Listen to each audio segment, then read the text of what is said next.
오늘은 코리아맨이 아폴로 1호 참사 재구성 현장으로 떠나봅니다. 그날에 도대체 무슨 일이 있던 걸까요? 왜 3명은 숨을 거둘 수밖에 없었을까요? 다른 기술자들은 무엇을 했길래 셋을 죽게 냅뒀을까요? 지식코리아 신규 참사 컨텐츠 지금 바로 시작합니다.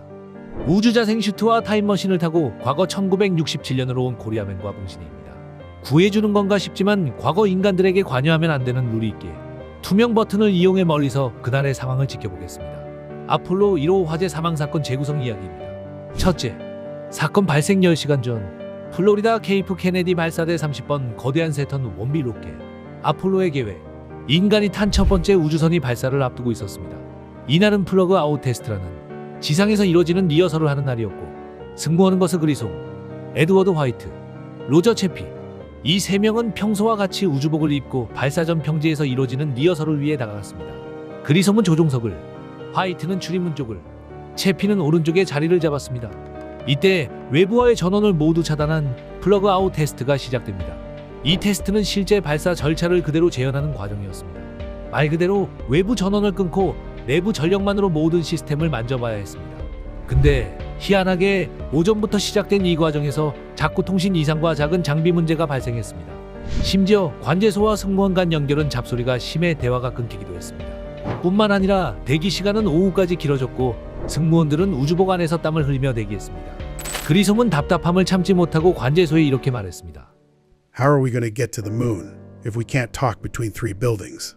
이 말은 우주선 역사상 가장 기억되는 말 중 하나이며 이때까지만 해도 죽음이 올 것을 그 아무도 예상하지 못했습니다. 둘째, 오후 6시 31분 발화의 시작, 계기판에 갑작스러운 전압 이상 현상이 나타났습니다. 이때 순간적으로 좌석 아래 부분에서 푸른 불꽃이 번쩍입니다. 게다가 불씨가 바닥 시트를 타고 번지며 흰 연기가 시작됩니다. 채피는 다급한 목소리로 불이야를 외칩니다. 불꽃이 튄 위치는 좌측 조종석 하단부였습니다. 전력 배선과 장비 연결선이 복잡하게 얽혀 있었고 일부 전선은 껍질이 벗겨져 있었습니다. 여기서 이 테스트 공간은 100% 산소가 고압으로 채워진 곳이기에 불꽃은 미칠 듯이 폭발적으로 번졌습니다. 심지어 나일론 좌석, 벨크로 테이프, 전선, 폼 재질이 연쇄적으로 불길에 휩싸였습니다. 여기서 화이트는 즉시 출입문 쪽으로 몸을 돌렸지만 내부 압력은 급격히 상승한 상태였고 출입문은 꿈쩍도 하지 않았습니다. 채피는 계속해서 불길을 알렸고 그리솜은 관제소와 연락을 시도했지만 단 몇 초 만에 잡음만 남은 채 모든 통신이 끊겼습니다. 셋째, 생존을 위한 마지막 혈투. 화염은 좌석과 계기판 사이를 가르며 위로 치솟습니다. 순산소가 불길을 먹여 살리고 온도는 순식간에 수백 도에 도달합니다. 게다가 3사람의 우주복 표면이 녹아내리고 시야는 짙은 연기로 가득합니다. 3사람의 호흡은 점점 거칠어집니다. 불이 난 지 10초 만에 내부 압력은 한계치를 넘어섰습니다. 구조물 일부가 금속 파편이 되어 튀었고 화염과 함께 유독가스가 퍼졌습니다. 이 3사람은 시야를 잃어가며 점점 호흡할 수 없는 상태에 빠졌습니다. 심지어 연기는 고온가스를 품고 있었기에 흡입하는 순간 폐를 태웠고 의식을 빠르게 잃게 만들었습니다. 뿐만 아니라 이 상황에서도 각자 생존을 위해 사투를 벌였습니다. 그리솜은 왼쪽 조종석에서 몸을 움직이지 못했지만 화이트는 여전히 출입문 손잡이를 잡고 있었습니다. 채피는 오른쪽 좌석에서 끝까지 관제소에 연락을 시도했습니다. 넷째, 구조. 여기서 발사대 옆 백룸에서 경보음이 울립니다. 지상 요원들은 즉시 출입문 쪽으로 달려갑니다. 그러나 외부로 불길이 나오고 강한 열기 때문에 작업자들도 다가가지 못합니다. 여기서 구조대는 3겹으로 된 출입문을 순서대로 열어야 했습니다. 내부문, 기밀문, 외부문을 모두 풀어야 했고 게다가 잠금 장치를 푸는 데만 최소 90초가 걸렸습니다. 화염과 연기는 이 시간을 훨씬 더 길게 만들었습니다. 뿐만 아니라 작업자도 열기로 인해 장갑이 녹아내렸으며 구조를 위해 계속 다가갔지만 접근과 대피를 반복했습니다. 결국 화재 발생 약 5분 후 문이 완전히 열렸지만 안타깝게도 3명 모두 숨을 거둔 상태였습니다. 본인의 자리에서 안전벨트를 맨 채 숨을 거둔 그들의 모습이 보였습니다. 좌측의 그리솜은 전신 화상을 입은 채 조종석에 고정되어 있습니다. 중앙의 화이트는 해치 손잡이에 손을 뻗은 채 그대로 멈춰 있었으며 우측의 채피는 통신 장비 쪽을 향하고 있습니다. 여기서 그리솜은 나사의 베테랑으로 2차례 우주선 임무를 수행한 인물이었습니다. 지휘관이었던 그는 임무를 지휘하려 했으나 불길이 그를 덮쳤습니다.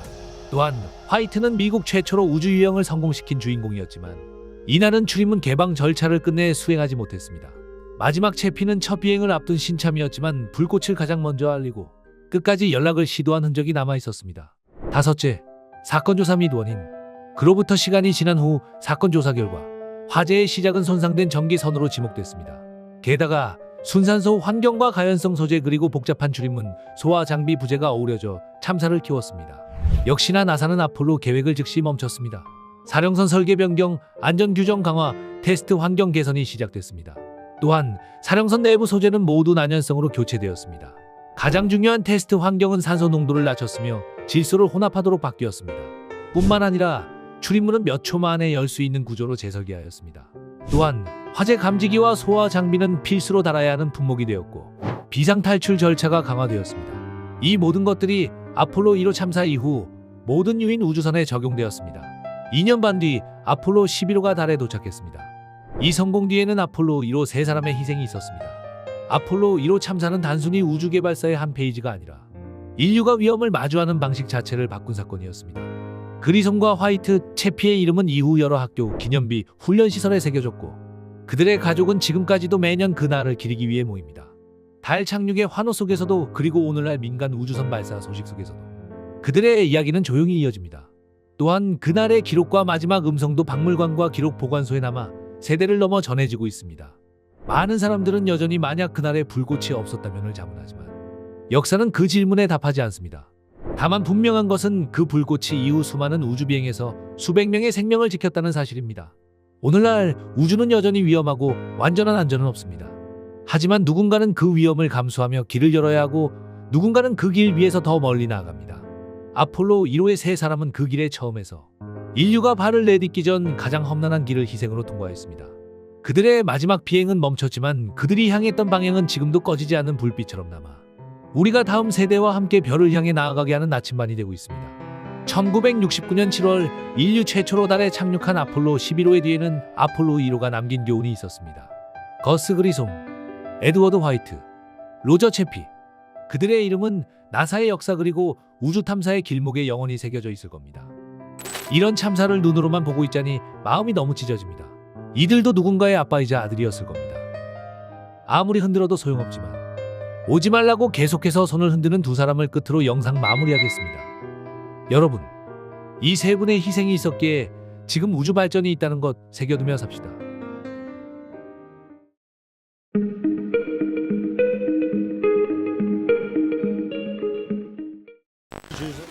아내다가 딸을 두고 나온 어머니는 남편 품에서 실신했습니다. 장보러 백화점에 들어간 어머니를 부르다 어린 아들은 끝내 울음을 터뜨렸습니다.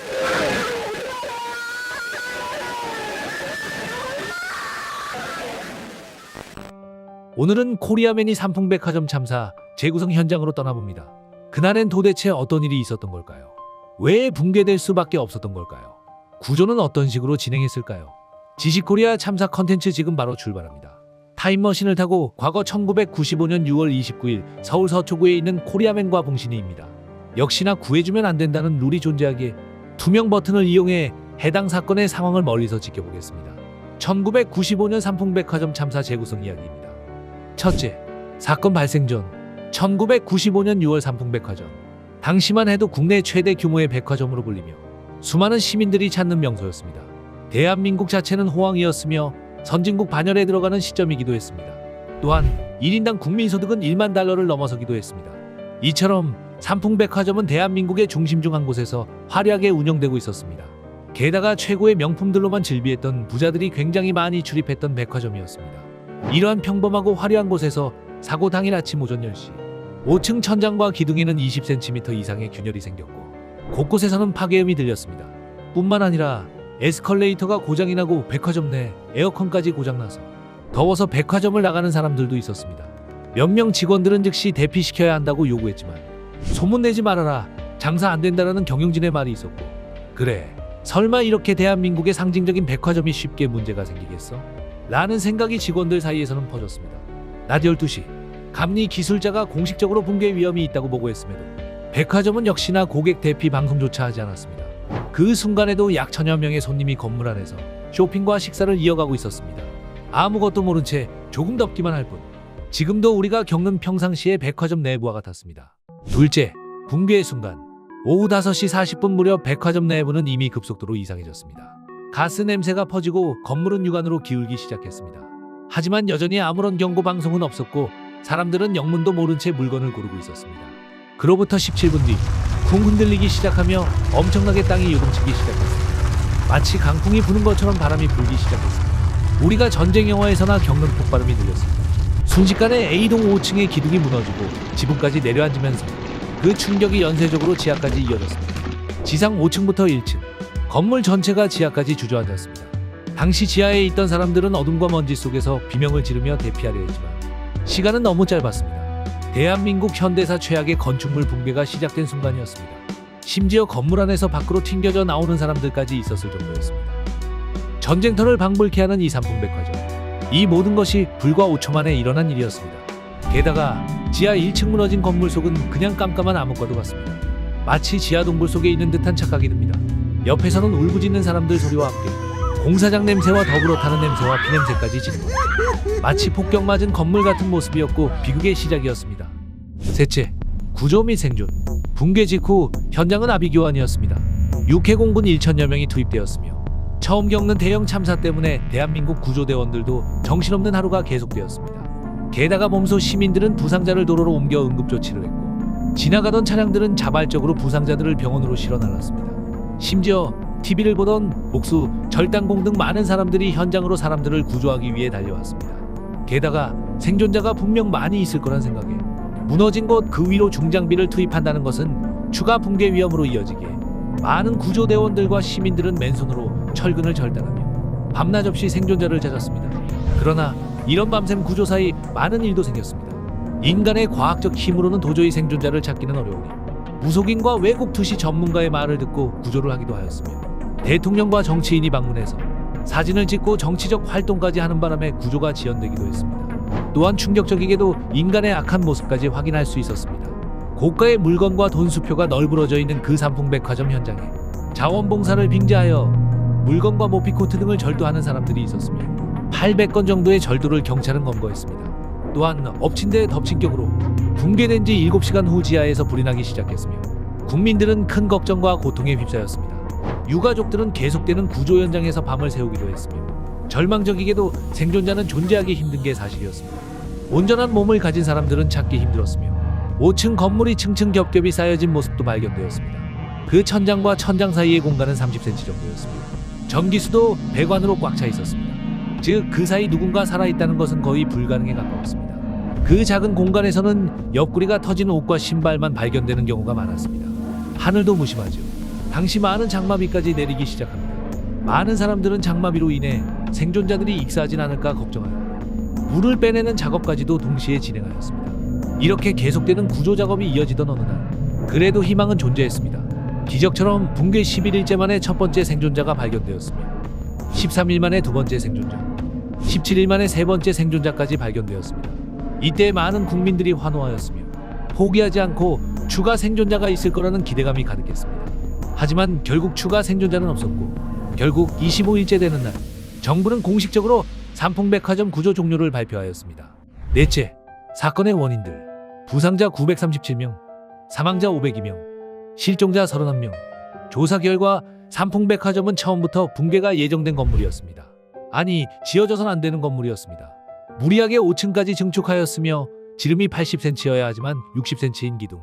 설계도면상 철근은 16개였지만 실제 철근 개수는 8개였습니다. 또한 옥상 냉각탑까지 얹어 구조적 하중을 무시한 총체적 부실이 원인이었습니다. 게다가 건물에서 빠져나온 관계자들의 진술에 따르면 사건 발생 4시간 전에 붕괴 조짐이 보이는 곳을 살펴보며 임원진 대책회의가 있었고 영업을 이어간다는 OX 찬반 투표까지 이루어졌습니다. 이 말은 즉 붕괴 조짐이 있을 거다라고 알았지만 오늘까지만 운영하고 폐점 후 수리하자라는 결단을 내린 정말 악마 같은 경영진의 문제점이 세상에 드러난 것입니다. 그리고 진짜 이유는 지금부터입니다. 경영진과 공무원 간의 뇌물수수 결탁으로 인해 부실 검사로 이어졌고 결국 몇 명의 무책임한 승인 절차 때문이었습니다. 한 공무원은 용도 변경 승인의 대가로 1,000만 원의 돈을 받기도 하였습니다. 뿐만 아니라 삼풍백화점이 붕괴된 직후 관련 공무원 9명 모두 사죄하는 것이 아닌 사건이 발생되자마자 줄행령을 쳤으며 당시 공개지명 수배까지 내려졌습니다. 결국 삼풍백화점 회장을 비롯한 25명이 법적 처벌을 받았지만 그중 가장 긴 형량을 받은 사람은 7년 6개월이었으며 누군가의 가족, 딸아들이었던 돌아오지 않는 많은 생명 앞에 그 책임은 너무나 가벼웠습니다. 삼풍백화점 참사는 대한민국 사회 전반에 충격을 주었고 이후 전국 대형 건축물 전수조사 결과 2%만 안전하다는 발표가 나올 정도였습니다. 이 삼풍백화점 사건을 떠올리는 것은 어려운 일입니다. 그럼에도 유가족분들은 오늘날 방송에서 그날에 대한 인터뷰에 응하곤 합니다. 널리 과거 참사를 사람들이 기억하길 바란다는 마음 하나입니다. 그리고 오늘날에도 건물 붕괴와 안전사고가 반복될 때마다 우리는 다시 이 사건을 떠올립니다. 최근에도 대한민국에서 부실공사 관련 뉴스를 쉽게 볼 수 있으며 언젠가는 이러한 참사가 또 일어날 것이라는 것 아무도 예상할 수 없습니다. 아직까지도 이런 참사가 반복되는 대한민국이기에 과거를 잊는 순간 비극은 언제든 같은 모습으로 돌아옵니다. 우리는 기억해야 합니다. 끝까지 묻고 끝까지 점검하고 끝까지 막아야 합니다. 다시는 무너짐이 추모를 앞서지 않도록 오늘의 경각심을 내일의 안전으로 바꿔야 하는 게 대한민국의 현실입니다. 코리아맨은 역시나 이 재구성 현장을 보니 너무 마음이 아픕니다. 이게 맞는 건지 다시 한번 생각해봅니다. 정말 그날로 가서 과거를 바꿀 수 있다면 얼마나 좋을까요? 삼풍백화점 붕괴 직전 회의를 하는 경영진에게 주먹을 계속 날리는 코리아맨을 끝으로 영상 마무리하겠습니다. 여러분, 가족을 잃으신 분들에게는 참사는 과거가 아니라 현재 진행형입니다. 지식코리아는 다시 한번 삼풍백화점 피해자분들의 명복을 빕니다.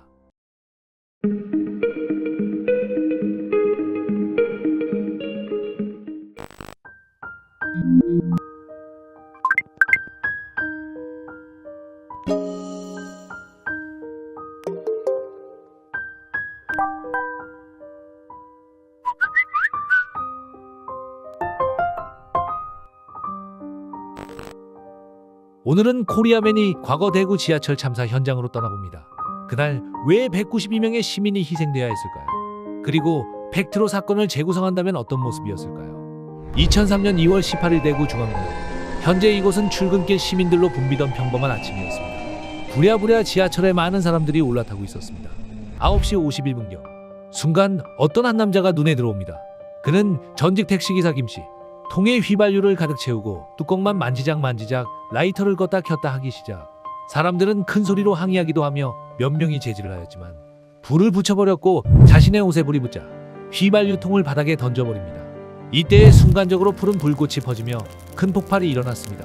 수초 만에 전동차 바닥 의자 천장으로 불길이 번지기 시작하였고 순간 2분 만에 지하 3층 1079호 열차 6칸 전체로 확산되기 시작합니다.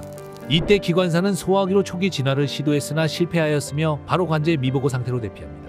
9시 54분경 첫 신고가 들어옵니다. 계속해서 승객 및 가족들의 통화 신고가 빗발치기 시작했습니다. 여기서 끝났다면 좋았겠지만 갑자기 열차 진입 소리와 함께 반대편에서 두 번째 열차가 들어오기 시작합니다. 9시 57분경 1080호 열차가 중앙로역으로 달려오기 시작합니다. 들어오며 역무원은 사령실의 앞이 분간이 안 된다며 신고를 부탁한다는 보고를 하게 됩니다. 하지만 중앙관제센터는 119에 신고도 안 한 상태에서 진입을 금지하는 것이 아닌 화재에 주의하여 진입하라는 통보를 하게 됩니다. 결국 매뉴얼대로 따라야 했던 역무원은 1080호 열차를 그대로 중앙로역으로 이동하기 시작합니다. 9시 56분경 검은 연기가 가득한 중앙로역에 정차한 1080호 열차. 많은 사람들이 1080호 열차 안에 타고 있었고 유독가스는 객실 안으로 유입되기 시작합니다. 그러나 객실의 방송은 곧 출발하니 잠시 기다리라는 방송뿐이었습니다. 심지어 전차선이 단전되고 전동차 전원이 차단되었기에 전동차는 못 움직이는 상황이었습니다. 결국 불이 걷잡을 수 없이 번지기 시작했기에 출입문 개방과 대피 방송을 실시하였습니다. 하지만 일부 출입문만 열렸으며 열차의 문은 수동 개폐 방식이었기에 객실 내부 승객들은 수동 개방 방법을 몰라 탈출할 수 없게 됩니다. 이게 끝이 아니라 여기서 기관사는 매뉴얼 관행대로 마스터키를 뽑고 대피하였고 이로 인해 열차의 모든 칸 출입문이 닫히며 객실 내 승객들이 더 이상 스스로 탈출할 수 없는 상태가 되어버립니다. 많은 승객들은 1080호 열차 안에서 뜨겁고 답답한 느낌과 숨도 못 쉬는 급박한 상황이 계속되었습니다. 또한 열차에 간신히 나온 사람들에게도 급박한 상황은 이어졌습니다. 검은 연기와 유독가스가 지하 3층 승강장부터 지하 1층 대합실과 지하상가 방향으로 급속히 차올랐으며 엎친 데 덮친 격으로 방화 셔터가 내려오며 대피 동선이 끊겨 일부 승객은 대합실에 고립되는 상황까지 발생합니다. 시야는 캄캄했고 사람들은 매캐한 연기를 마신 채 벽을 짚어 이동하다 그대로 쓰러지기도 하였습니다.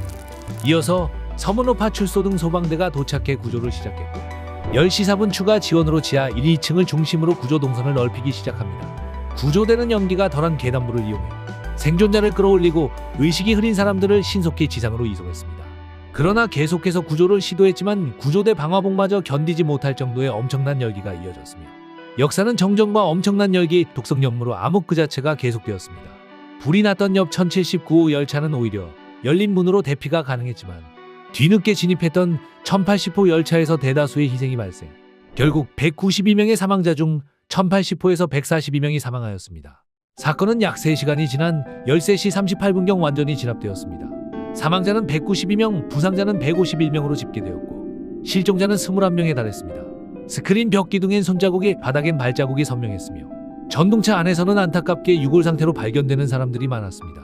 게다가 유가족들은 인간띠를 만들어 현장을 지키며 잔해를 뒤져 약 140여 구의 유해와 유류품을 직접 찾아냈습니다. 그럼에도 21명의 유해는 끝내 찾지 못했습니다. 또한 중앙로역과 인근은 실종된 가족을 찾는 사람들로 붐볐고 통신사들은 기지국 데이터를 바탕으로 일부 마지막 휴대전화 신호 위치를 조회해 발표하기도 했습니다. 또한 하필이면 계명대학교 졸업식 등 일정으로 가족 단위 탑승이 많았고 한 가구에서 2명 이상의 가족이 동시에 참변을 당한 유가족이 12가구에 달하는 등 비극이 이어졌습니다. 게다가 생존자들의 50% 이상은 사고 2달 이후까지 외상 후 스트레스 장애 증상을 보였고 1년이 지나서도 우울증 등 심리적 후유증이 지속되었습니다. 사건의 직접적 발화 원인은 김 씨의 방화였습니다. 그러나 피해가 이처럼 커진 배경에는 여러 구조적 문제가 누적되어 있었습니다. 마스터키를 뽑는 관행으로 전 출입문이 자동 잠금되었던 점, 그리고 비상시 문수동 개방 요령이 시민에게 충분히 알려지지 않았던 점, 또한 방화 셔터가 조기에 내려오며 대피로가 차단된 점, 인력 감축과 안전요원 부족 교육 미흡으로 신속한 대피 안내가 어려웠던 점 등 혼잡한 시간대가 맞물려 대피가 지연된 점 등이 지적되었습니다. 무엇보다 당시 전동차 내장재가 가연성이고 방제 소화 설비가 부족했던 점은 불길과 유독가스의 폭발적 확산을 초래했습니다. 뿐만 아니라 휘발유가 적절치 않은 용기에 담겨 판매된 사실은 사회 전반의 안전불감증을 드러냈습니다. 사법처리 결과 방화범 김 씨는 2003년 8월 6일 무기징역을 선고받았고 2004년 8월 30일 교도소에서 사망했습니다. 종합사령실 직원과 1079, 1080 열차 기관사 등 8명은 업무상 과실치사 등으로 기소되어 1080 열차 기관사는 금고 5년, 1079 열차 기관사와 운전사령 등 일부는 금고 3년, 그 외 관계자들도 금고형 또는 집행유예가 확정되었습니다. 이 참사 이후 철도 안전 시스템은 대대적으로 손질됩니다.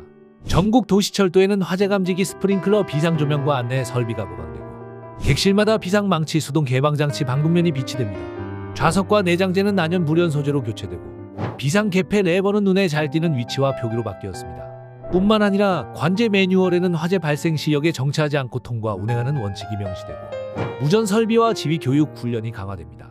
또한 지하철 공사와 소방, 경찰, 의료기관 간 합동 공조 훈련이 정례화되었고 승무원, 영무원 안전교육 역시 상시화되었습니다. 이게 끝이 아니라 피해자 지원과 추모, 안전문화 확산을 위해 장기적인 심리 지원을 위한 프로그램도 마련되었으며 중앙로역을 포함한 다수 구간은 장기간 영업이 중단되었고 이후 추모벽 조성과 교육 전시 등 기억의 공간이 만들어졌습니다. 매년 2월 18일 참사를 기억하는 추모 행사도 계속되고 있습니다. 사건 당일 중앙로역벽과 화장실 바닥에 남은 손자국과 발자국은 암흑과 열기 속에서 탈출을 시도했던 이들의 절박함을 지금도 증언합니다. 문이 열리지 않는다, 구해달라던 마지막 통화와 메시지는 무엇이 안전을 지키는가에 대해 우리에게 묻습니다. 이 참사는 한 개인의 방화로 시작되었지만 관제의 모호한 지시, 현장 교육과 비상 안내의 미비, 가연성 설계, 비상 개방 인지 부족, 사후 증거 훼손 논란이 비극을 증폭시켰습니다. 또한 이 사건 이후 제도와 설비, 교육이 크게 바뀌었고 우리는 좀 더 확실한 매뉴얼과 책임의 중요성을 배우게 되었습니다. 그러나 진정한 교훈은 기억을 제도와 일상에 새기는 일일 것입니다. 그날 잃어버린 생명들을 기억하며 오늘날 우리는 같은 실수를 반복하지 않도록 오늘도 안전을 점검하고 끊임없이 절차를 익혀야 할 것입니다. 코리아맨은 항상 참사 컨텐츠를 경험할 때마다 마음이 너무 아픕니다. 이번 사건도 분명 막을 수 있었던 일이라 생각합니다. 관여하면 안 되는 룰 때문에 아무 소용은 없지만 물이라도 계속 뿌려보는 코리아맨을 끝으로 영상 마무리하겠습니다. 여러분, 기억은 애도의 끝이 아니라 안전의 시작입니다. 지식코리아는 다시 한번 대구 지하철 참사 희생자분들의 명복을 빕니다.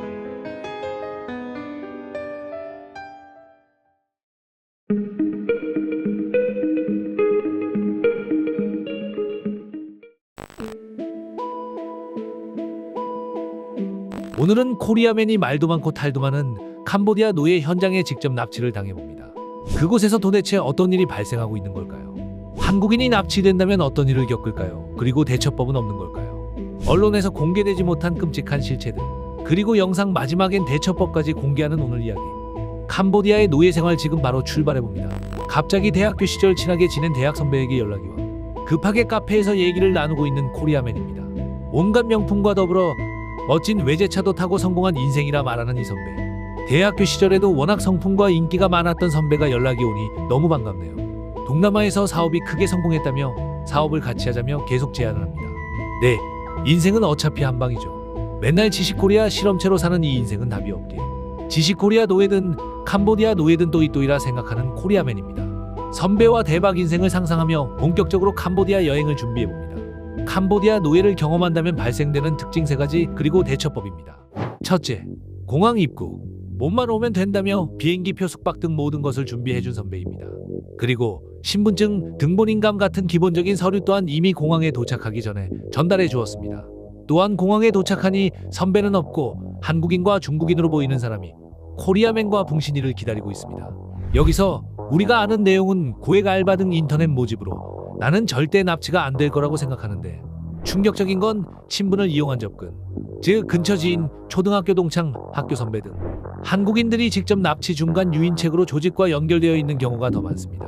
이처럼 아무것도 모른 채 검은색 차량에 탑승하게 되는 두 사람입니다. 굉장히 친절하게 한국인이 맞이해주며 짐도 들어주고 어디서 오셨냐? 한국 생활이 힘드셨냐 등 친절함으로 똘똘 뭉쳐있기에 의심 없이 신나게 돈 벌 생각만 하며 이동해봅니다. 이때 갑자기 핸드폰을 좀 보여달라며 말을 걸기 시작합니다. 싫다는 의미로 좌우로 고개를 흔들었는데 친절하던 남성이 아무런 이유 없이 돌변하며 폭행하기 시작합니다. 그리고 무자비하게 기억이 흐려질 만큼의 공포와 함께 엄청난 구타가 가해지며 기억을 잃어버리는 코리아맨입니다. 둘째, 범죄 단지 진입.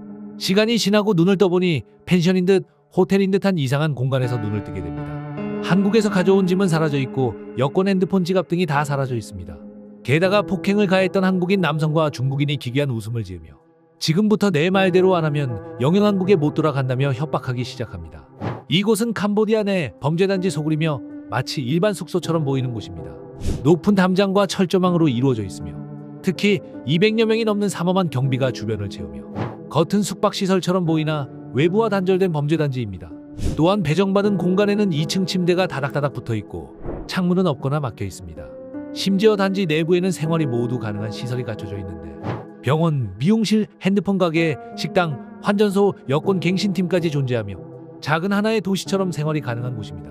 더불어 이 범죄단지는 캄보디아에 다수 분포되어 있으며 미얀마 등 인접국에도 유사하게 분포되어 있습니다. 또한 위쪽에는 중국계 조직과 조선족 통역 및 그 아래로는 한국인 정책과 현지인 관리자가 있는 범죄 시스템입니다. 심지어 어떤 욕이나 말로 고통을 주는 것이 아닌 눈만 마주치면 바로 폭행부터 하는 날들이 계속 이어졌으며 새벽까지 폭행이 지속되기 시작합니다. 게다가 어떤 매뉴얼 같은 종이를 주면서 협박하기 시작하는데 이 종이는 보이스피싱 관련 매뉴얼이며 범죄에 가담 안 한다면 단지 내 보이는 소각장을 가리키면서 너의 모든 걸 소각시키겠다며 협박도 일삼습니다. 이처럼 범죄단지의 주 업무는 보이스피싱, 로맨스 스캠, 투자 유인이며 문제 상황별 응답, 반응이 없을 때 말 걸기, 설득, 단계별 억양, 송금 자산 이전 유도 등 모든 상황별 멘트까지 촘촘하게 써있는 매뉴얼입니다. 또한 하루 16시간 이상 노동을 강요당하며 역시나 폭행까지 지속적으로 이루어집니다. 만약 할당된 일을 제대로 하지 못한다면 역시나 폭력은 계속 이어지며 물만두 및 라면으로 끼니를 때우며 계속해서 노동을 강요하게 됩니다. 뿐만 아니라 강제적으로 탈취된 핸드폰으로 은행, 카드, 인증앱, 메신저에 접근, 잔액 인출, 이체, 대출 시도 등 연쇄적으로 모든 것들을 빼앗아가며 본인 통장의 경우 불법 자금 세탁 통로로 이용되기에 납치된 사람은 피해자인 동시에 가해자로 전환되게 됩니다. 즉 악의적으로 범죄에 가담시켜 신고와 도주를 포기하게 만들게 되는 것입니다. 허나 진짜는 지금부터입니다.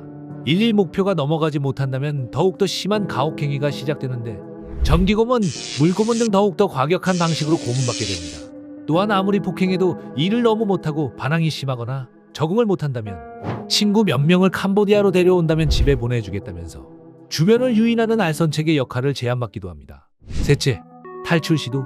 여기서 몇몇 피해자분들은 그래 한번 탈출해보자 죽기 살기로 도전하는 경우도 있는데 4층 높이 빌딩에서 뛰어내려 무작정 도망가는 경우도 있었으며 잠시 배달 음식을 받으러 갈 때를 이용해 필사적으로 도망가는 경우도 존재합니다.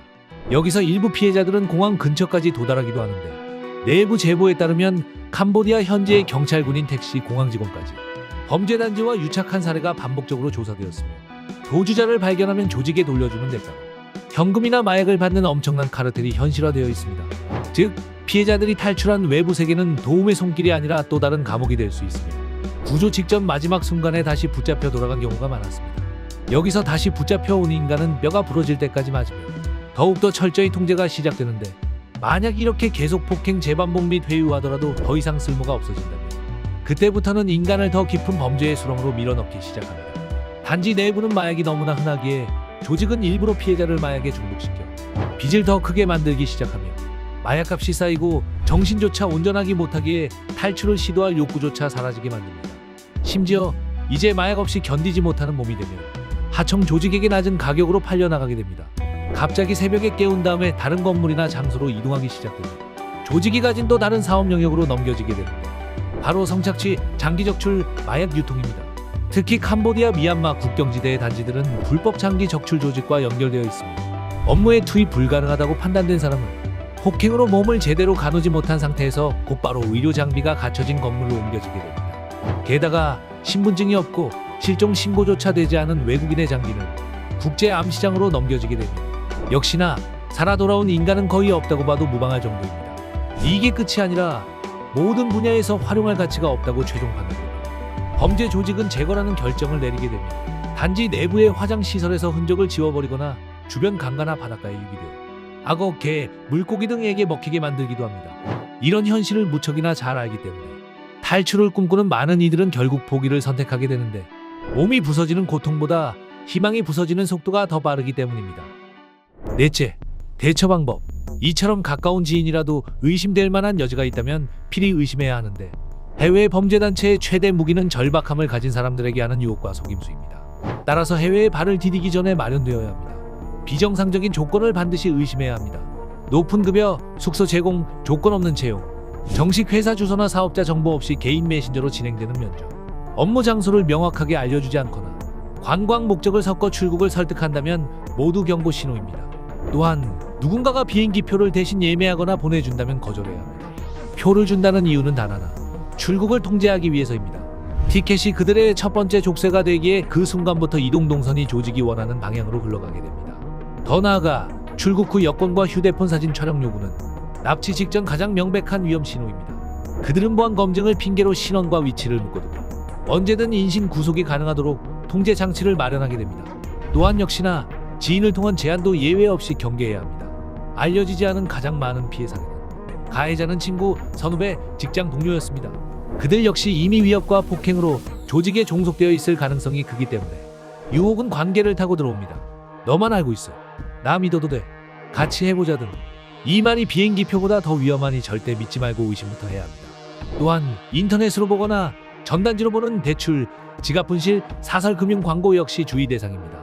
빚을 갚아주겠다, 돈 돌려주겠다, 1억 이상의 대출을 바로 해주겠다 등. 마지막 기회라는 문구는 심리적 약점을 노립니다.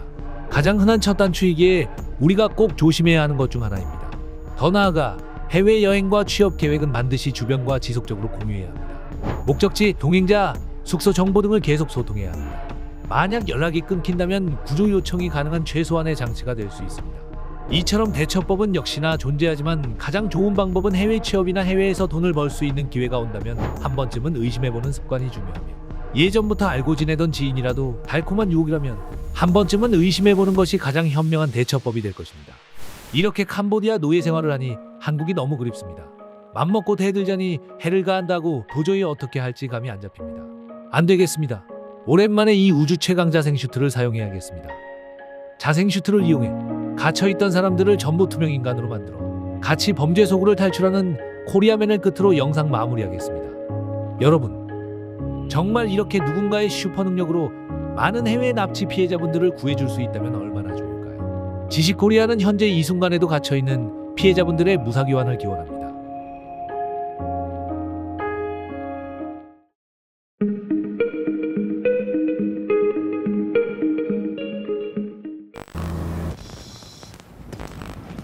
현실 출입문이 보입니다. 사고 당시 빠져나오지 못한 승객들이 누워 있을 것입니다. 유품인 아이스박스가 배 밖에 널려 있습니다. 한 낚싯대도 선실 문 밖으로 나와 있습니다. 오늘은 코리아맨이 대한민국 역사상 최악의 참사 중 하나인 서해회리호 침몰사고 재구성 현장으로 떠나봅니다. 먼 과거 그날에 도대체 무슨 일이 있던 걸까요? 왜 292명이 숨을 거둘 수밖에 없었을까요? 차가운 바닷속에서 그들은 어떤 사투를 펼쳤을까요? 지식코리아 참사 컨텐츠 지금 바로 시작합니다. 과거 93년 10월 10일 사건이 발생될 현장에 온 코리아맨과 봉신이입니다. 오늘도 많은 사람들을 구해주고 싶지만 과거 인간들 시간에 직접 관여하면 안 되는 물병. 투명 자생 슈트를 이용해 멀리서 그날의 현장을 지켜봅니다. 첫째, 사고 당일 아침 1993년 10월 10일 오전 전북 부안군 위도와 110톤급 여객선 서해웨리오가 출발을 준비하고 있었습니다. 정원은 승객 207명, 승무원 14명, 총 221명이 탈 수 있는 배였습니다. 하지만 당일 아침은 일요일이었습니다. 단체 관광객, 회사 워크숍 인원 및 가족 여행객, 그리고 육지로 나가야만 하는 위도 주민들까지 사람들이 선착장에 몰려듭니다. 또한 이 배는 원래 왕복 1회 운항에도 적자가 나는 항로였기에 정부 보조금을 받으며 겨우 유지되던 노선이었습니다. 하지만 위도가 낚시 성지로 알려지면서 주말마다 승객 수는 폭발적으로 늘어났습니다. 게다가 정원을 훌쩍 넘는 인원이 몰려오지만 운항 횟수 증표는 허가되지 않았습니다. 정원 221명짜리 배는 언젠가부터 주말마다 초과 승선이 당연한 배가 되어 있었습니다. 더불어 그날따라 아침 기상 조건은 더 나빴습니다. 거센 바람이 불고 파도는 3m가 넘었으며 김장철을 앞두고 위도 주민들이 가져온 멸치 액젓 약 9톤 등이 배에 실렸습니다. 그 화물 상당수는 화물칸이 아닌 내리기 편하다는 이유로 배의 머리 쪽에 몰아실렸습니다. 더 나아가 정원보다 추가로 141명이 승선하였고 여기에 무거운 화물까지 앞쪽에 쏠려 실린 상태였습니다. 이 배는 이 순간부터 이미 작은 파도 하나에도 쉽게 중심을 잃을 수밖에 없는 상태였습니다. 그럼에도 승객들은 오늘 이 배를 놓치면 내일 출근을 못한다, 오늘은 어떻게든 나가야 한다 등 주랑을 강하게 요구했습니다. 게다가 위도 인근 해상에는 공식적인 주의보조차 발령되지 않았습니다. 지금까지도 괜찮았는데 설마 뭔 일이 생기겠어? 이런 생각을 하면서 그렇게 또 한 번 위험한 여객선이 출발을 앞두고 있었습니다. 둘째, 기울기 시작한 배. 오전 9시 40분경 서해웨리오는 결국 항해를 시작합니다. 역시나 바다는 이미 거칠었습니다. 또한 출발한 지 10에서 20분밖에 안 됐지만 초당 10에서 14m의 북서풍과 함께 2에서 3m급 파도가 여객선의 옆구리를 때릴 때마다 배는 좌우로 계속 심하게 흔들리기 시작합니다. 이때 순간적으로 북서쪽에서 높아지는 파도를 정면으로 막기 위해 선장은 침로를 60도 가까이 바꾸기도 했지만 역시나 커다란 파도가 선미와 옆구리를 강타한 순간 배는 크게 오른쪽으로 기웁니다. 더불어 해수면에 떠있던 어망과 나일론 로프가 오른쪽 프로펠러에 걸리기까지 했습니다. 한쪽 추진력이 떨어진 배는 옆에서 몰아치는 파도를 그대로 맞게 됩니다. 더 나아가 심각한 문제는 큰 파도가 연달아 들어왔기에 중심을 잡을 보골력 자체가 이미 무너진 상태였습니다. 기울어진 배 안에서 승객들은 기우뚱거린다, 이거 왜 이래 하는 공포의 목소리가 퍼지기 시작합니다. 셋째, 갑작스러운 전복. 배가 점점 심하게 기울기 시작하자 일부 승객은 이상함을 직감합니다. 일부 선원은 조금만 기다리라며 선실 안에서 대기하라는 안내 방송을 내보내기 시작합니다. 게다가 구명조끼는 선실 뒤편과 한쪽 벽면에 걸려 있었습니다. 하지만 배는 이미 한쪽으로 급격히 기울어 있기에 사람들이 일어나 걷는 것조차 쉽지 않은 상황이었습니다. 선실 통로를 따라 사람들이 서로 부딪히며 넘어지고 아이를 낳는 부모는 그 자리에서 움직이지도 못합니다. 더 나아가 계속해서 더 큰 파도까지 배를 덮치기에 순식간에 옆으로 눕다시피 완전히 기울어져 버렸습니다. 일부 승객은 살기 위해 맨손과 발로 문 유리를 깨 탈출을 시도했습니다. 결국 서해웨리오는 옆으로 누운 상태에서 마지막 큰 파도가 배를 강타해 10시 20분경 전체가 통째로 뒤집히며 바닥이 하늘로 향하게 됩니다. 배 안에 있던 사람들은 방금 전까지 앉아있던 객실이 한순간에 천장이 되고 유리창과 짐들이 쏟아져 내려오는 지옥을 마주합니다. 가까스로 탈출에 성공한 사람들은 부력이 큰 아이스박스에 매달려 겨우 목숨을 건지기도 했습니다. 하지만 대부분 사람들에게는 그럴 시간조차 주어지지 않았습니다. 배는 너무 빨리 뒤집혔고 짐들과 뒤엉켜 심각한 부상을 당했으며 바닷물 온도는 15도 17도로 10분 이상 버티기 어려운 수온이었습니다. 이렇게 선실 안에 있던 수백 명은 탈출 방향조차 알 수 없는 암흑 속에 갇히게 됩니다. 넷째, 구조의 첫걸음. 배가 완전히 전복된 직후 가장 먼저 움직인 것은 근처에서 조업 중이던 낚싯배와 어선들이었습니다. 그들은 눈앞에서 뒤집힌 여객선을 보고 망설일 틈도 없이 배를 돌렸습니다. 이때 약 15명 정도가 1차로 구조되었습니다. 또한 바다 위에는 조각난 짐과 스티로폼, 아이스박스, 구명조끼 몇 개, 그리고 사람들의 시신과 구조를 기다리는 생존자들이 뒤섞여 떠다니기 시작했습니다. 게다가 93년 당시에는 휴대전화가 거의 보급되지 않았고 배 안의 무선 설비는 전복과 동시에 제대로 작동하지 못했습니다. 더 나아가 발전기가 침수되며 전기가 끊겼기에 선박에서 구조 요청을 보내는 것조차 매우 어려운 상황이었습니다. 여기서 공식 구조대인 해양경찰과 119 구조대는 사고 발생 후 거의 1시간 가까이 지나서야 현장에 도착하게 됩니다. 이게 끝이 아니라 이미 많은 사람들은 차가운 서해 바다 위에서 힘이 빠질 대로 빠짐과 동시에 저체온증으로 의식을 잃어가는 사람들이 다수 있었습니다. 또한 일부의 사람들은 뒤집힌 선체 위에 올라가 구조되기도 하였습니다. 위도 주민들과 어선선장들은 끝까지 물속으로 들어가 사람들을 건져 올렸습니다. 살아있는 사람을 한 명이라도 더 찾기 위한 사투가 계속됐습니다. 결국 서해회리호의 그날에 탑승객 362명 중 70명이 구조되고 292명이 안타까운 목숨을 잃었습니다. 그리고 드물게도 사망자 전원의 시신이 시간이 걸렸지만 결국 모두 수습되었습니다. 그만큼 많은 사람들이 배 안에 그대로 갇힌 채 생을 마쳤다는 뜻이기도 했습니다. 다섯째, 사건 조사 결과. 사고 이후 정부와 조사위원회는 서해회리호 침몰을 전형적인 후진국형 인재라고 규정합니다. 또한 조사 결과 이 참사를 키운 요인들은 명확했습니다. 악천후속 무리한 출항과 정원이 221명인데 362명이 탄초과 승선, 규정을 크게 넘는 과적과 앞쪽으로 쏠린 화물, 항해사가 휴가 중이어서 전문 항해사 대신 갑판장이 업무를 대신한 상황 등이 조사되었습니다. 또한 사고 직후 제대로 된 비상 방송과 늦은 구조 요청, 구명 장비의 위치와 사용 안내 등 기본적인 비상 매뉴얼이 지켜지지 않았습니다. 법원은 이후 국가와 운항 회사의 책임을 일부 인정하였습니다. 악천후속 무리한 출항을 책임 사유로 들며 유가족들에게 국가 배상 판결을 내렸습니다. 하지만 판결문은 동시에 이미 만원이 된 배에 무리하게 승선하며 출항을 강요한 승객 측의 과실도 일부 인정했습니다. 게다가 한목격자의 착각과 확인되지 않은 소문, 그리고 이를 제대로 확인하지 않은 기사들이 전국으로 퍼져나갔습니다. 더 나아가 검찰과 경찰은 선장이 도망갔다는 오보를 사실처럼 믿고 선장을 지명수배하기도 하였으며 대대적인 수색까지 벌이기도 하였습니다. 하지만 며칠 뒤 선장은 선박의 무선통신실 근처에서 다른 선원들과 함께 시신으로 발견되기도 하였습니다. 선장은 도망친 것이 아니라 끝까지 무전실 근처에서 어떻게든 구조 신호를 보내려다 배와 함께 가라앉은 것이었습니다. 언론 보도와 잘못된 여론은 남은 사람들의 마음을 다시 한번 찢어놓은 두 번째 참사이기도 했습니다. 이 사고로 공정거래위원회 간부, 군장교들, 공무원, 회사원, 낚시를 즐기러 온 평범한 시민들, 그리고 위도 주민들까지 수많은 사람이 한나란시의 바다에서 사라졌습니다. 게다가 서해에 거센 조류 속에서도 사망자 전원의 시신이 수습된 것은 천운과 더불어 그만큼 많은 사람들의 헌신이 있었기 때문이었습니다. 더 나아가 사고 이후 승선자 명단 작성과 인원 통보, 선내 판매 금지, 신원정보 기입 의무화 등 여객선 안전 규정은 크게 강화되었습니다. 하지만 국가와 제도는 선박 안전을 근본적으로 바꾸는 데에는 실패하였으며 그 결과로 또 다른 이름의 여객선이 21년 뒤에 비슷한 방식으로 바다 한복판에서 기울었습니다. 역사는 1993년에도 분명히 경고를 보내고 있었습니다. 허나 우리는 결국 그 경고를 또다시 무시한 채 14년도에 또다시 참사가 되풀이되었습니다. 우리는 잊지 말아야 합니다. 오늘 우리가 타는 배, 버스, 지하철, 건물 하나를 선택할 때마다 설마 대신 안전을 먼저 떠올려야 합니다. 그렇게 된다면 서해회리호와 2014년 참사가 남긴 희생이 분명 우리에게 헛되지 않을 것입니다. 이제 다시 미래로 돌아갈 준비를 하는 코리아맨과 봉신입니다. 참사 사건을 겪을 때마다 마음이 아프지만 한국 참사를 겪을 때마다 더 마음이 아픈 것 같아요. 네, 봉신이가 다시 뛰어갑니다. 투명이라 소용없지만 막아보려고 하는 것 같습니다.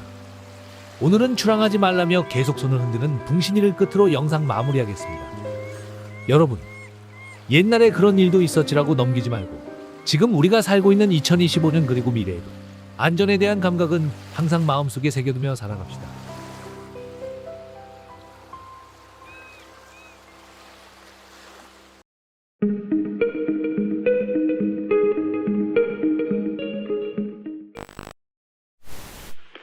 Coach, you got any Korean air come back to you? 801? No.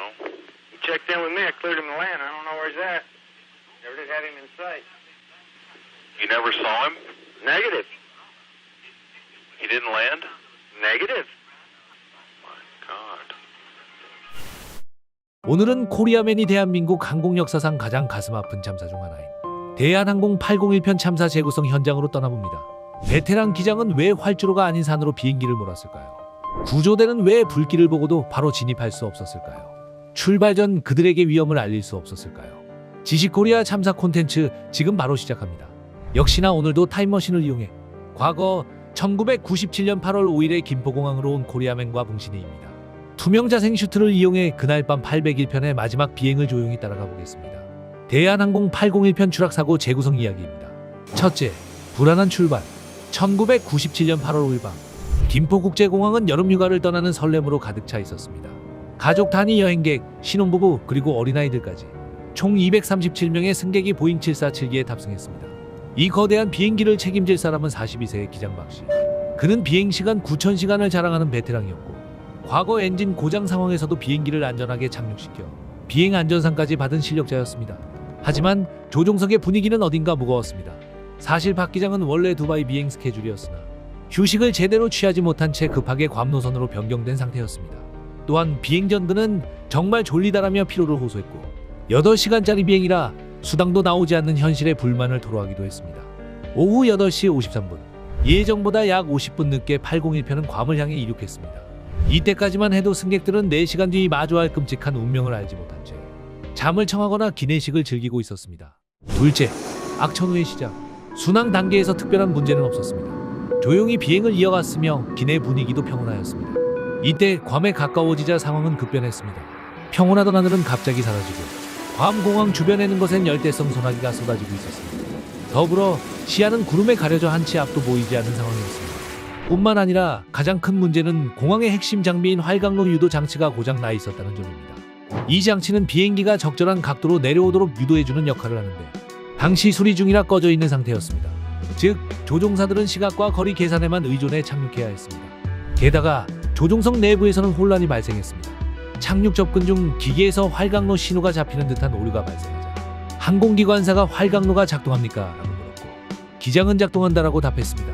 꺼져 있어야 할 장비가 잡힌다고 착각하는 순간 조종사들의 판단력은 흐려지기 시작했습니다. 더불어 그들이 보고 있던 접근 지도마저 구형이었습니다. 최신 지도에는 니미츠 힐 근처의 안전고도가 1440피트라고 수정되어 있었지만 그들이 가진 지도에는 장애물 표시가 누락되어 있었고 안전고도도 더 낮게 표기되어 있었습니다. 셋째, 잘못된 거리 계산. 새벽 1시가 넘자 항공기는 괌 공항으로 접근하기 시작합니다. 관제탑에서는 착륙 장비가 고장이라 사용할 수 없다 전했지만 조종실에서는 이 정보를 정확히 정리하지 못했습니다. 즉 구형 지도를 참고하였기에 최신 지형 정보는 충분하지 않았고 공항에 거의 다 왔다고 생각했으며 너무 빨리 너무 낮게 내려가고 있었습니다. 심지어 지상 관제소의 시스템조차 그들을 돕지 않았습니다. 원래라면 비행기가 너무 낮게 날 때 관제사에게 경보를 울려줘야 하지만 당시 미 연방항공청은 잦은 오작동을 이유로 이 기능을 억제해 둔 상태였습니다. 801편은 아무런 제재 없이 일직선으로 칠흑 같은 어둠 속 산비탈을 향해 내려가고 있었습니다. 넷째, 충돌의 순간. 오전 1시 42분 비행기 지상 접근 경보 장치에서 다급한 경보 소리가 들리기 시작합니다. 이때 부기장은 접근 실패를 외쳤지만 군대식 서열 문화가 강했던 조종사였습니다. 기장은 경보와 부기장이 외치는 말을 무시했습니다. 순간 충돌 2.3초 전에서야 기장이 뒤늦게 엔진 출력을 최대로 올렸지만 거대한 비행기가 다시 솟구치기에는 너무 늦은 시간이었습니다. 결국 엄청난 폭발음과 함께 괌 공항에서 약 5km 떨어진 니미츠 힐 언덕에 충돌하였습니다. 기체는 충돌과 함께 산비탈에 부딪혔으며 크게 파손되었습니다. 게다가 동체는 여러 조각으로 찢어졌고 연료가 터지며 미칠 듯한 큰 화염이 8시간 동안 지속됐습니다. 또한 짙은 숲과 비 내리는 언덕에서 비행기는 형체를 알아보기 힘들 정도로 잔해가 넓게 흩어졌습니다. 여기서 비행기 앞부분에 탑승했던 많은 승객과 승무원들은 충격과 화재로 그 자리에서 목숨을 잃었습니다. 그러나 기체 뒷부분과 중앙 일부분은 완전히 찢어지지 않았고 이 내부에 있던 사람들 가운데 일부는 의식을 유지한 채 살아남았습니다. 이때 일부 사람들 중 찢어진 동체 사이로 기어나와 생존한 사람들, 충격과 함께 좌석재 밖으로 튕겨나가 산비탈을 굴러 생존한 사람 등 아비 교환이 지속되는 상황에서도 다른 승객을 구출하는 사람까지 있었습니다. 하지만 산속은 비 때문에 더욱 깜깜했고 자신이 어디 있는지조차 알 수 없었습니다. 부상자들은 젖은 흙 위에 누워 서로의 이름도 모르는 채 살아있다는 사실만 확인하며 구조를 기다리고 있었습니다. 다섯째, 구조 및 사건 조사 결과 첫 신고는 사고 약 10분 후 근처에 살던 주민이 언덕에서 불이 난다고 보면서 시작됐습니다. 허나 엎친 데 덮친 격으로 구조는 너무 더뎠습니다. 사고 현장으로 가는 유일한 도로가 비행기 충돌로 파손된 송유관에 막혀버렸기 때문입니다. 게다가 괌 소방대의 대처는 절망적이었습니다. 가장 가까운 소방차는 브레이크에 공기를 빼둔 탓에 다시 공기를 채우느라 출동에만 12분을 허비했습니다. 결국 구조되는 차량을 버리고 비가 쏟아지는 진흙탕 산길을 걸어서 올라가야 했습니다. 첫 생존자가 병원에 도착한 것은 사고 발생 후 1시간 20분이 지난 새벽 3시경이었습니다. 뿐만 아니라 초기 생존자 중 일부는 구조가 늦어져 치료를 받지 못하고 끝내 숨을 거둔 것으로 밝혀졌습니다. 결국 최종 사망자 228명, 생존자 25명으로 집계되었습니다. 사고 이후 미국 NTSB 조사 결과 단순한 조종사의 실수가 아닌 여러 요소들이 동시에 겹친 복합사고라고 결론지었습니다. 조종실 내부 문제로는 기장의 극심한 피로 부기장과 기관사의 위계 구조 때문에 개입을 주저했다는 점, 공항 관제의 문제는 활강로 장비 고장을 방치했다는 사실과 지형 경보 장비 경보가 많이 울린다는 이유로 억제했다는 점, 게다가 접근 지도 자체가 오래된 지도였으며 지도에서 언덕의 실제 높이가 일부 누락된 사실이 발견되었습니다. 이 모든 악재가 톱니바퀴처럼 맞물려 발생한 총체적 인재였습니다. 더 나아가 사고 이후 항공업계는 조종실 내의 권위적인 문화를 없애기 위해 대대적인 훈련을 도입했고 안전 시스템을 전면 개편했습니다. 또한 전 세계 항공기에는 지형을 미리 감지하고 훨씬 일찍 경보를 울려주는 지형인식 경보 시스템 장착이 의무화되었습니다. 시뮬레이션 결과 이 장비만 있었어도 1분 전에 경보가 울려 사고를 막을 수 있었을 것이라고 합니다. 지금도 괌의 니미츠 힐에는 위령탑이 서 있습니다. 매년 8월 6일이면 유가족들이 이곳을 찾아 28년 전 그날 멈춰버린 시간을 추모합니다. 또한 대한항공 801편 사고는 우리에게 뼈아픈 교훈을 남겼습니다. 첨단 기술보다 중요한 것은 그 기술을 다루는 사람의 컨디션과 잘못된 것을 잘못되었다고 말할 수 있는 수평적인 소통이라는 사실을 말입니다. 만약 그날 밤 기장이 피곤해서 못 가겠다라고 거절할 수 있었다면, 혹은 부기장이 더 강력하게 조종관을 당겼다면 어땠을까요? 유가족들은 지금까지도 그날의 비극을 기억하며 하늘길의 안전이 더 강화되기를 바라고 있을 겁니다. 오늘도 이렇게 참사 재구성 현장을 오니 마음이 퍽퍽한 코리아맨입니다. 출발 전 피곤한 기장님의 모습을 보니 마음이 안 좋네요. 안 되겠습니다. 아무리 해도 소용없지만 피곤함을 없애라고 안마를 계속해주는 코리아맨을 끝으로 영상 마무리하겠습니다. 여러분, 비행기 탑승 중 사망할 확률은 1000만분의 1에 불과합니다. 그리고 그 안전은 801편의 희생이 남긴 교훈 덕분에 가능해졌습니다.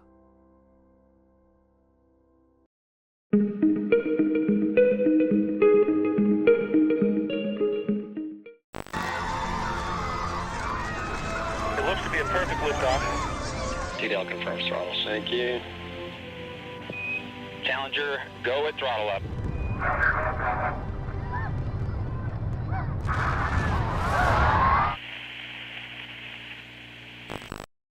오늘은 코리아맨이 전 세계가 생중계로 목격한 비극 챌린저 폭발 참사 현장으로 떠나봅니다. 그날에 대체 무슨 일이 있었던 걸까요? 폭발 후 살아있었던 7명의 우주비행사들은 어떻게 어디로 추락했을까요? 그리고 왜 전문가들이 발사하면 안 된다고 말했는데도 발사는 강행되던 걸까요? 지식코리아 참사 콘텐츠 지금 바로 시작합니다. 우주자생 슈트와 타임머신을 타고 과거 1986년 1월 28일 미국으로 온 코리아맨과 봉신이입니다.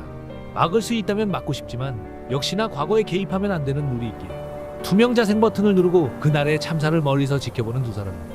챌린저 우주왕복선 폭발 사고 재구성 이야기입니다. 첫째, 사건 발생 전 1986년 1월 28일 미국 항공우주국 나사는 10번째 우주왕복선 임무를 준비하고 있었습니다. 이 임무는 통신위성 투입, 헨리 해성 관측, 그리고 당시 전 세계의 주목을 받았던 Teacher in Space 프로그램을 수행하는 중요한 일정이었습니다. 더불어 이날 우주왕복선 챌린저호에는 총 7명의 승무원 탑승이 예정되어 있었습니다. 선장 프랜시스 스코비, 첫 비행을 하게 된 마이클 스미스, 여성 우주인 주디스 레스닉, 로널드 맥네어, 앨리슨 오니즈카, 그레고리 자비스, 마지막으로 학교 선생님 크리스타 맥콜리프. 이들 모두 각 분야에서 최고 수준의 전문성을 가진 인물들이었습니다. 그러나 발사 예정일은 1월 22일이었지만 발사장의 추운 날씨 문제, 악천후 문제 등이 발생했습니다. 심지어 발사 전날에는 출입문 손잡이의 나사가 고장이나 문이 제대로 안 잠기기도 했습니다.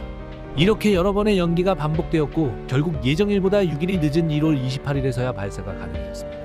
게다가 28일 발사 당일 아침에는 플로리다에서는 보기 드물 정도로 강한 한파가 찾아왔습니다. 발사대 주변에는 고드름이 맺혀 있었습니다. 일부 기술자들은 이 기온에서는 발사를 해서는 안 된다는 경고를 지속적으로 제시하고 있었습니다. 하지만 여러 사정이 겹친 상황에서 발사는 결국 예정대로 진행되었습니다. 둘째, 사건 당일 아침, 발사 준비가 이루어지던 이른 아침, 발사대 주변의 기온은 여전히 영하권을 유지하고 있었습니다. 또한 챌린저호의 발사는 미국 전역으로 생중계되고 있었습니다. 특히 Teacher in Space 프로그램으로 인해 전국의 수많은 학교에서 학생들이 교실 TV로 실시간 발사 장면을 시청하고 있었습니다. 더불어 언론과 관람객 그리고 7명 우주인의 가족들까지 인근에 모여 발사 순간을 기다리고 있었습니다. 이날은 그 어느 때보다 많은 국민의 관심이 집중된 발사였습니다. 이렇게 많은 사람들이 모였지만 챌린저호 내부에는 문제가 생기고 있었습니다. 강추위는 고체 로켓 부스터의 고무 재질 오링에 직접적인 영향을 미쳤습니다. 여기서 이 오링은 추진 체체의 핵심 밀폐 부품이지만 고무 특성상 온도가 낮아지면 탄력이 떨어지고 수축하여 작은 틈이 생길 수 있었습니다. 즉, 이 틈이 곧 치명적인 사고의 원인으로 이어질 수 있었습니다. 뿐만 아니라 시스템의 기술자들은 나사 측의 발사 연기를 공식적으로 요청했으나 일정과 외부 압력으로 인해 이 요청은 받아들여지지 않았습니다. 그 결과 챌린저1은 예정된 시간에 맞춰 준비 절차를 계속 이어갔습니다. 결국 오전 11시 38분 챌린저1은 하늘을 향해 떠오르기 시작했습니다. 셋째, 폭발의 시작. 발사 후 약 1초 만에 오른쪽 보조 로켓 밑부분에서 짧고 검은 연기가 피어올랐습니다. 역시나 얼어버린 오링의 밀폐 실패로 인해 고온의 가스가 새어나오기 시작했습니다. 게다가 표면적으로는 곧 연기가 사라졌지만 내부 구조에서는 이미 금속 부식과 손상이 진행되고 있었습니다. 이때 약 35초 후 챌린저1은 빠르게 음속을 돌파했고 순간적으로 돌풍을 맞게 됩니다. 더불어 58초쯤 지났을 때 오른쪽 부스터에서 미세한 불꽃이 확산되기 시작합니다. 이 불꽃은 비행 중이던 챌린저 내부에서도 휴스턴 관제센터에서도 발견되지 않았습니다. 심지어 이 불꽃은 외부 연료 탱크로 옮겨 붙기 시작했습니다. 이로 인해 액체 수소가 새어나오기 시작했으며 외부 연료 탱크는 폭발이 아니라 구조적 파열을 일으켰습니다. 하필이면 액체 수소와 액체 산소가 순간적으로 혼합되며 거대한 수증기 구름이 형성되었고 본체는 압력차를 견디지 못하고 결국 출발한 지 단 73초 만에 챌린저1은 공중분해되었습니다. 넷째, 생존했었던 그들. 많은 사람들은 폭발 순간 그 자리에서 즉시 사망했을 거라 생각했지만 조종실은 파괴되지 않고 하나의 구조물로 남아 튕겨져 나갔습니다. 이때 관성으로 인해 20km 상공까지 솟구쳤다. 무려 2분 45초 동안 대서양 바다로 떨어지기 시작했습니다. 또한 폭발 직후에도 그들은 개인 산소 공급 장치를 착용하며 떨어졌습니다. 그러나 조종실은 시속 330km 속도로 해수면에 충돌했고 충돌 순간 발생한 15,000G 이상의 충격으로 인해 생존이 불가능한 수준이었습니다. 결국 그들은 캄캄한 우주도 따뜻한 지구도 아닌 자유낙하하는 쇳덩이 안에서 서로의 눈을 바라보며 마지막 생을 마감하게 됩니다. 다섯째, 구조 및 사건 조사 결과 폭발 직후 미국 해안경비대와 구조팀이 즉시 대서양 인근 해역으로 출동했습니다. 또한 사고 현장 주변에는 파편과 분해된 부품들이 넓은 범위로 흩어져 있었습니다. 역시나 가장 중요한 구조 목표는 조종실이었고 잠수부들은 오랜 수색 끝에 해저 깊은 곳에서 조종실 잔해를 발견했습니다. 결국 조종실 내부에서는 승무원 7명의 유해가 확인되었습니다. 모두 각자의 자리에서 안전벨트를 착용한 상태로 발견되었으며 이는 조종실이 낙하하는 동안 형태를 유지하고 있었음을 의미합니다. 뿐만 아니라 사고 직후 당시 레이건 대통령은 연설을 통해 그들을 추모했으며 직속조사위원회가 구성되었습니다. 위원회는 사고 원인을 다각도로 조사한 끝에 다음과 같은 결론을 내렸습니다. 오링의 탄력 상실 및 밀폐 실패, 추운 기온으로 인해 고무 소재가 수축하며 밀폐 기능을 충분히 수행하지 못했습니다. 또한 추진가스가 누출되어 구조물을 지속적으로 손상시켰으며 기술자들은 분명 발사를 연기했지만 관리자들은 이를 묵살하였습니다. 이처럼 기술적 우려가 충분히 전달되지 못하고 위험하다는 실질적 기준보다 위기를 따라야 한다는 관행에 의존했던 게 문제였습니다. 게다가 사고 이후 나사는 오링 및 SRB 구조 완전 재설계, 극저온 조건에서의 발사 금지, 우주왕복선 비상탈출 시스템 재도입, 안전관리 및 검증 체계 전면 개편 등 개선 조치를 시행했습니다. 이로 인해 우주왕복선 프로그램은 약 2년 8개월 동안 중단되었습니다. 또한 챌린저 승무원 7명의 이름은 이후 여러 기관, 도로, 학교, 교육센터, 소행성과 달의 지형에 새겨졌습니다. 특히 교육자였던 크리스타 맥콜리프의 이름은 수많은 학교에 기념되어 있으며 승무원 유가족들은 챌린저 재단을 설립해 과학교육 프로그램과 우주교육센터 약 60여 곳을 운영하고 있습니다. 정리하자면 챌린저 사고는 단순한 사고가 아니라 우주개발 역사에서 안전의 기준을 다시 세운 계기였습니다. 게다가 이 희생을 바탕으로 이후의 우주비행들은 더 많은 안전장치를 갖추었고 수많은 생명이 지켜질 수 있었습니다. 폭발 후 바다로 떨어지던 그 2분 45초 그 공포 속에서도 끝까지 스위치를 조작하며 살려고 노력했던 그들의 흔적이 발견되었을 때 우리는 인간이 얼마나 나약하면서도 동시에 얼마나 강인한 존재인지 깨닫게 됩니다. 오늘날 우리가 누리는 우주 기술의 발전 뒤에는 차가운 바다로 사라져간 이들의 뜨거운 도전이 있었다는 사실을 절대 잊지 말고자 합니다. 네, 우주 참사를 겪을 때마다 역시 쉽게 얻어지는 건 없는 것 같습니다. 가족들까지 보는 그 상황에서 폭발 당시 그들은 얼마나 무서웠을까요? 차가운 바닷속에 잠겨있는 7인을 구조하는 모습을 바라보는 두 사람을 끝으로 영상 마무리하겠습니다. 여러분, 안전은 타협하는 게 아니라 지키는 것입니다. 먼 과거 이야기이지만 우주 발전엔 항상 이러한 희생들이 존재한다는 것 새겨두며 삽시다.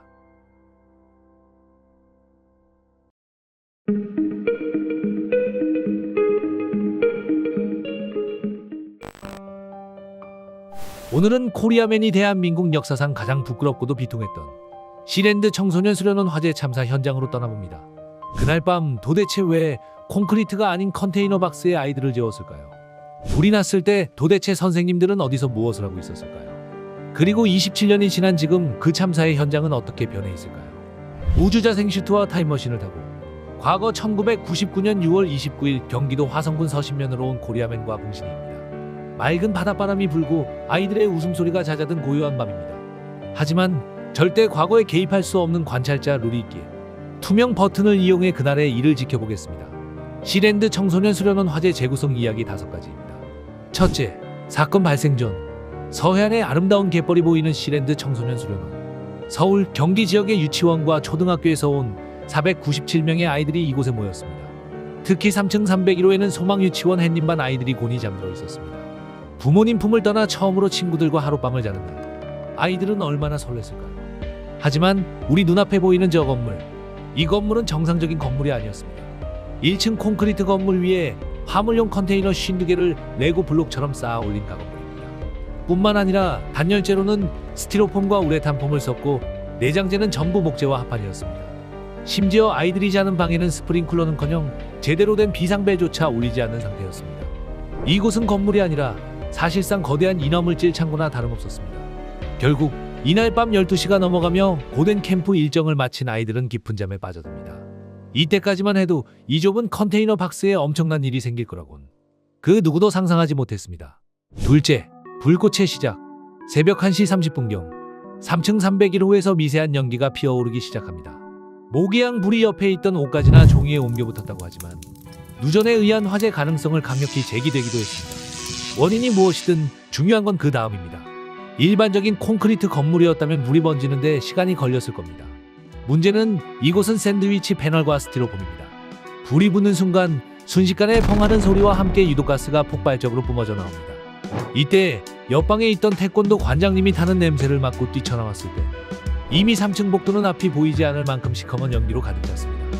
관장님이 소화기 핀을 뽑고 뿌렸지만 작동조차 제대로 되지 않았습니다. 불길은 걷잡을 수 없이 301호에서 302호로 그리고 3층 전체로 미친 듯이 번져나갔습니다. 화재 발생단 20분 만에 건물 전체가 화염에 휩싸이기 시작했습니다. 셋째, 사라진 어른들.